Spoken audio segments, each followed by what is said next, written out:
Hello everyone, welcome back again to my YouTube channel. My name is Kevin Saili. Pada YouTube channel ini, teman-teman akan mendapatkan informasi menarik seputaran technical analysis untuk cryptocurrency. So if you guys like crypto, make sure to hit the subscribe button and don't forget to leave your thumbs up kalau kalian suka dengan apa yang saya bahas pada video ini.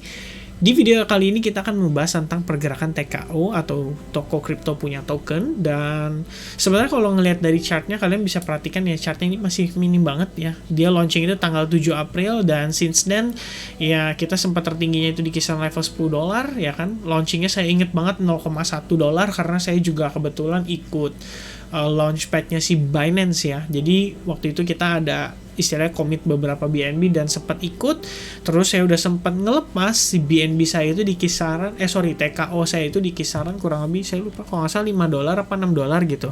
Jadi pas hari pertama launching dikasih tahu banyak teman-teman ya kan yang biasanya ikut launchpad, pokoknya hari pertama launching langsung take profit dia bilang gitu.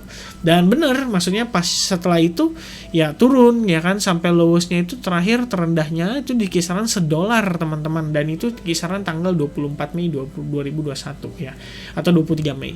Dan saya rasa sih sebenarnya informasi dari technical analysisnya belum bisa terlalu banyak kita gali.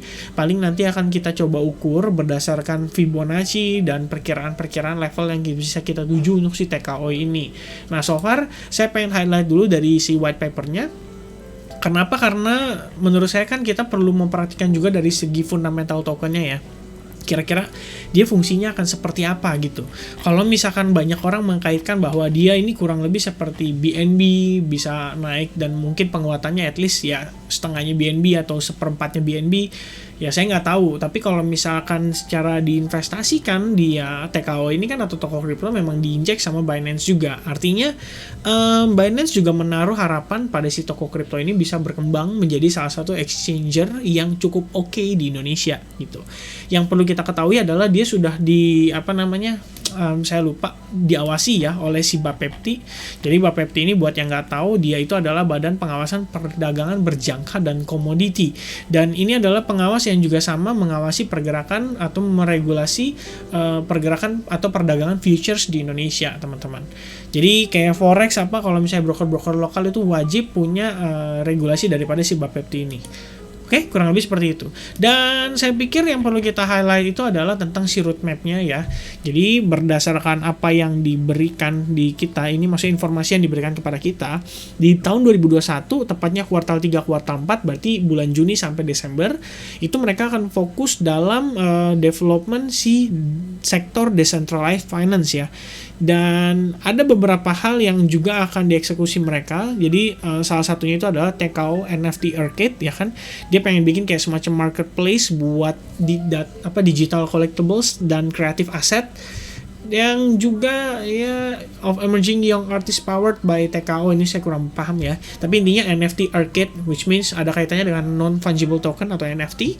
Terus ada TKO Bumper Pool ya kan, users can lock atau stake their TKO and earn other tokens for free in a farming pool. Nah, ini konsepnya kurang lebih sama kayak si BNB. Jadi kalau misalnya kita staking BNB, biasanya BNB itu suka kasih kita kayak free token. Terakhir itu ada TLM, terus sekarang kalau nggak salah ATA gitu, saya lupa ya, tapi saya juga dapat sih, soalnya saya juga ada staking BNB gitu. Jadi kalau misalnya kalian staking BNB, sometimes nanti di wallet kalian ya, di spot tiba-tiba keluar tuh token-token gak jelas ya kan, yang lagi ada eventnya si BNB itu. Kurang lebih kayak gitu ya. Terus ada TKO staking, users take TKO for interest, jadi semacam kayak stake itu bahasanya apa ya? Stake itu sebenarnya kurang lebih kayak mining lah ya, kurang lebih, dan kita titipin melalui platform si toko kripto ini, kurang lebih seperti itu. Dan saya lihat sih sebenarnya ini nggak terlalu banyak kita bilang kayak aktivitas lah ya, atau aktivitas dalam pengembangan si produk-produk yang ada di toko kripto. Jadi in order dia supaya bisa besar seperti si BNB atau si Binance, mungkin akan perlu effort lebih untuk bisa punya fitur kayak si Binance ya. Binance itu kan fiturnya banyak banget ya teman-teman. Ada launchpad, kemudian dia juga ada ya pokoknya banyak hal lah fitur-fitur di Binance. Kalian tinggal lihat aja di bagian menunya. Jadi ya selama 2021 Q3, Q4 sampai 2022 Q1 dan Q3 ini masih bisa menjadi menjadi hal yang perlu kita awasi lah ya. Jadi selama project dia dikerjakan dengan baik dan fitur-fiturnya dieksekusi dengan baik, saya rasa TKO bukannya hal yang mustahil, bisa ngelihat dia kembali mengalami penguatan. Oke, so far itu ya, tapi saya juga lihat sekilas saja, belum melakukan analisa atau deep research karena fokus saya balik lagi mau ke technical analysisnya. Jadi kurang lebih kita langsung lanjut aja ke pembahasan technical analysisnya. Oke, pertama teman-teman, berdasarkan informasi yang kita bisa lihat di sini ya, ini kan adalah recent high, recent low ya. Tapi mungkin kalau misalnya kita ambil dari situ kita nggak bisa dapat terlalu banyak informasi. Jadi saya akan coba tarik menggunakan Fibonacci dari level ini. Oke, dari sini aja teman-teman ya. Jadi kita tarik dari bottom ke high-nya, dan kalian bisa lihat ada beberapa potential level yang bisa menjadi resistance atau support daripada si TKO. Dan luar biasanya teman-teman, ini wow, ini jarang sekali saya ngelihat nih, maksudnya di seputaran kripto ya. Saat ini sih dengan volatilitas yang sangat tinggi ini sangat jarang sekali terbentuk yang namanya range ini. Ini sangat asik nih kalau misalkan di tradingin buat teman-teman yang tipikal agresif ya. Dia bolak-balik di level ini tuh dari tanggal 21 Juni sampai kisaran 13 Juli. Bener nggak tuh? 22 Juni sampai 13 Juli ya, kurang lebih hampir 2 minggu 3 mingguan dia cuma sideways di situ aja, dan akhirnya buyer take control ya. So far kita lihat buyernya itu sudah berhasil successfully breakout si level Fibonacci 23,6% di kisaran $1,44, dan kita sekarang ketahan di kisaran Fibo 38,2%, dan itu berarti di kisaran kurang lebih $1,8304 ya. Nah itu kalau misalnya dirupiahin berarti sekitaran kurang lebih 22.000 kali teman-teman, atau 23.000, bener nggak tuh? Ya teman-teman hitung sendiri lah ya, kurang lebih seperti itu. Jadi kita ngelihat di sini ada rejection ya teman-teman, dan sekarang kita juga sama lagi nge-retest level tersebut.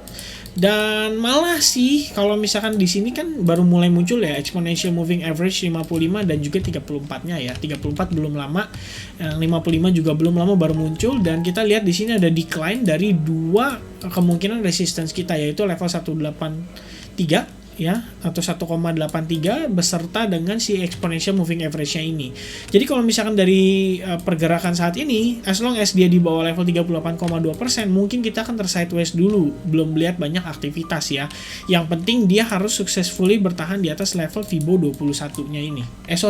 Exponential 21-nya ini yang warna merah, dan juga kalau bisa sih teman-teman yang warna biru ini atau exponential moving average 34.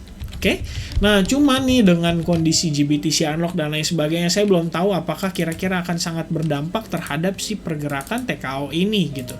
Karena setahu saya dia harusnya ngikutin BNB ya, dan BNB hari ini juga dia green gitu, kalian bisa lihat ya, dia mengalami penguatan sampai 1,27%, dan ini saya rasa sih terpicu oleh si BNB juga. Oke, nah coba kita lihat dari time frame 4 jamnya.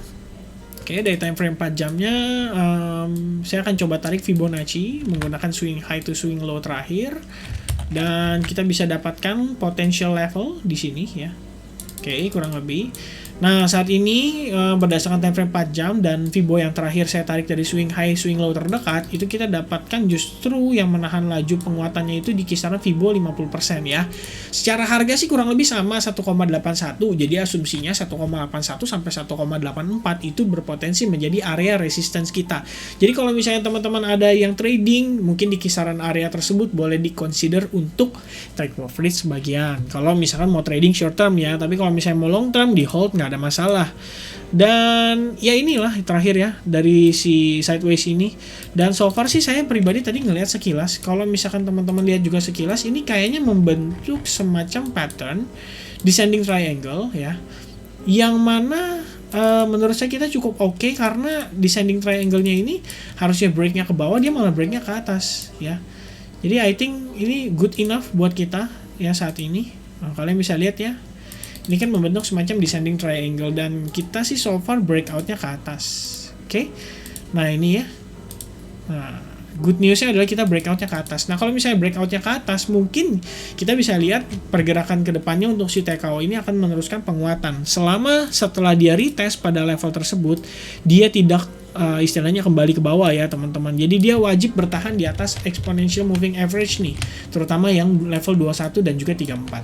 Oke, so far itu informasi yang bisa saya berikan untuk teman-teman holder TKO. Mungkin akan saya update lagi ke depannya.